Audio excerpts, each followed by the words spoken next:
Hi everybody, this is Billy Cobham, and what you're looking at is a drum set that's probably about 43 years old. I don't think give or take, because in 1984 I recorded an album for GRP that was distributed by GRP from my production company, and this is on the cover of it. It's the Warning album. And then it was working. We went on tour and stuff like that. Dean and Baron Brown and Jerry Atkins. And the next thing you know, around 1986, 87, ballpark, can't be more, these drums sprouted feet and just walked away from wherever I had kept them. And it's been, since I'm 78 years old right now, I can't remember exactly, but I thought it was on the West Coast. But they just walked out of the holding pen where I kept the drums, and lo and behold, never thought I'd see him again. Since drums don't play themselves, I figured something happened. Okay, you only know what happens human. Fast forward to 2021.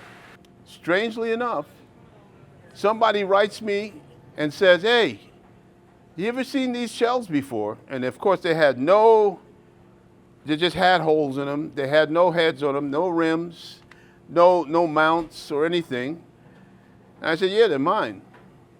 And he said, "Well, I got them. I was going to use them to play a couple of weddings and stuff like that." And somebody said, "You know, maybe you ought to check out to see if Billy Cobham owns these or not." And he did, and we made a deal. And I got them after all that time, and with the help and blessings of Tama drums, and with the help of my good partner Dom Famularo, we literally made this a reality. So here we are, and it's not that bad.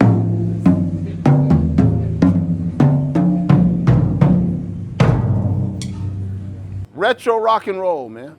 So here what we are are. the sizes? Yeah. Oh, the sizes. Yeah. Is it 22-inch bass drums? Okay, 2 of them. There is an 18, but that's in the back for another bass drum.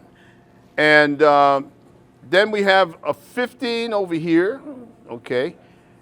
There's a 13 over here. There's a 14 over here. There's a 12. There's an 8, a 10. I'm sorry, this is a 10.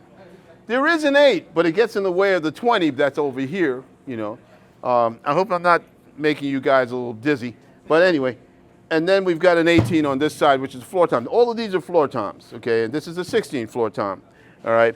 Over here I need to put the name of this stupid thing. It was a SLD or what? Snare drum right there?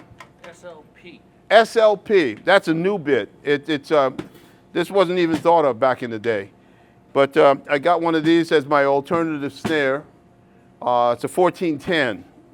And I use it for just to make everything sound a little bit more body on certain things, especially on shuffles.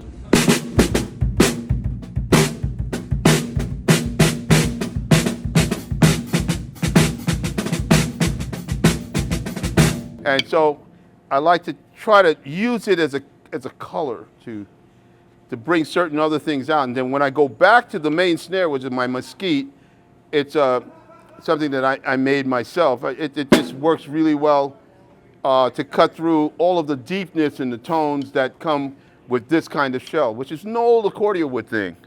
Way back in the day, Art Star. And got somebody to put all of that stuff together I forget what they call them, it's a color, but anyway. They painted it, and this is what it's all about. Okay, so. What are the cymbals?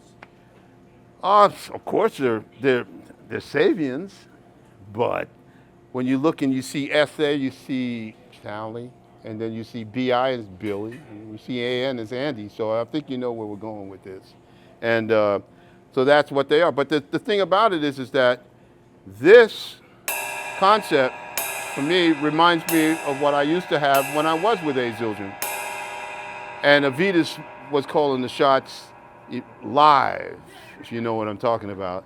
And so all of this is about being able to play the hand-hammered way, which is all going back to the, has to have a tone, and the tones have to be relative to each other and the drums. It's not the cymbals and the drums, it's the drum set. And so everything has to have an overall relationship, including the hi-hat, top and bottom. And that's what's been happening with me with the Zildjian company since about 1966. And they sound kind of K-ish. Yeah. Like a little bit Yeah. overtone. Well, could be or not. The point is to draw the sound out. Only what you need. You play never into the drums. You sting the cymbals. So you play